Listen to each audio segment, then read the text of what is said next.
ചേട്ടാ എങ്ങനെയുണ്ടായിരുന്നു ചേട്ടാ സിനിമ? ഏത് പടം? തങ്കമണി. തങ്കമണി കണ്ടില്ലടേ. പിന്നെ ഇത് ഏത് കണ്ടത് ബ്രോ? എങ്ങനെയുണ്ട് പടം? കുഴപ്പമില്ല, അടിപൊളി പടം. എന്താണ് ഇഷ്ടപ്പെട്ട? സെക്കൻഡ് ഹാഫ് പൊളി. നല്ലൊരു സിനിമയായിരുന്നു. ഒരുപാട് തെറ്റിദ്ധാരണകളൊക്കെ മാറി. ആ കാലഘട്ടങ്ങളിൽ ഏറ്റവും വിമർശിക്കപ്പെട്ടതായിരുന്നു കെ കരുണാകരൻ.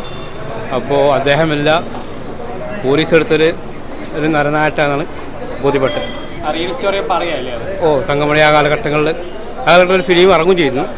അതിൽ കരുണാകരൻ്റെ ഒരു വ്യൂവിൽ കാണുകയും ചെയ്തു. പക്ഷെ അതൊരു തെറ്റിദ്ധാരണ ഇങ്ങനൊരു ഫിലിമാണ്. ദിലീപ് എങ്ങനെയുണ്ടായിരുന്നു? വളരെ മോഹൻലാലിന് പകരം വെക്കാൻ പറ്റിയൊരു അഭിനയമായിട്ടാണ് കണ്ടത്. ഇത്രയും ഭംഗിയായിട്ട് അഭിനയം. നല്ല പടമാണ് തങ്കമണി. നല്ല സിനിമയാണ്. നല്ല ഡയറക്ഷൻ, ദിലീപേട്ടൻ്റെ അപാര പെർഫോമൻസ്, ഗംഭീര അഭിനയമാണ് ദിലീപേട്ടൻ്റെ. പിന്നെ ഡയറക്ഷൻ, നല്ല ഡയറക്ഷനാണ്, നല്ല മേക്കിംഗ് ആണ്. ഒരു ട്രൂ സ്റ്റോറി ബേസ് ചെയ്ത് വന്ന സിനിമയാണ്. നന്നായിട്ട് തന്നെ ഫിലിം മേക്ക് ചെയ്തിട്ടുണ്ട്. പ്രത്യേകിച്ച് പിന്നെ മ്യൂസിക്, ഗംഭീര ബാക്ക്ഗ്രൗണ്ട് മ്യൂസിക്കാണ്. വില്യം ഫ്രാൻസിസ് പുള്ളിയാണെന്ന് തോന്നുന്നു. നല്ല പാട്ടുകൾ, അതിൻ്റെ BGM ഒക്കെ സൂപ്പർ. ദിലീപേട്ടൻ്റെ ഗംഭീര പെർഫോമൻസ്, നല്ല സിനിമയാണ്, ഡീസൻറ്റ് ഫിലിമാണ്. ഇതിൽ തീർക്കാനുള്ള സാധ്യതയുണ്ട്. കാരണം എൻ്റയർലി ഒരു ഇമോഷണൽ സിനിമയാണ് വിത്ത് എ റിവെഞ്ച് സ്റ്റോറി. നല്ല സിനിമയാണ്, നല്ല ഓടാനുള്ള വലിയ സാധ്യതയുണ്ട്. ഫാമിലി ഓഡിയൻസ് ഏറ്റെടുക്കാനുള്ള സാധ്യതയുണ്ട്. നല്ല ഇമോഷണലാണ്, നന്നായിട്ട് മനസ്സിൽ തട്ട സിനിമ. പടം അടിപൊളിയായിരുന്നു.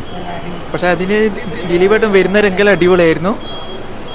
എന്നെ സംബന്ധിച്ച് നല്ല പടമായിരുന്നു. അതിന് ഇത് ഡയറക്റ്റ് ചെയ്ത് സംവിധാനം ഞാൻ ഇത് നന്ദിപൂർവ്വം അഭിനന്ദിക്കും. നല്ല പടമാണ്. ഒരു റിയൽ സംഭവമാണല്ലോ. വായിച്ചാൽ അതൊരു സിനിമാറ്റിക് ആയിട്ടാണ് ചെയ്തിരിക്കുന്നത്. ഇതൊരു കോമഡി പടമല്ല, അത് സീരിയസ് ആയൊരു പ്രമേയമാണ്. അതുപോലെ അത് ഫിക്ഷനായിട്ടാണ് ചെയ്തിരിക്കുന്നത്. പക്ഷേ ഒരു കോമഡി ഇഷ്യൂ എന്നവർക്ക് എങ്ങനെ ആക്സെപ്റ്റ് ചെയ്യുമെന്ന് പറയാൻ പറ്റില്ല.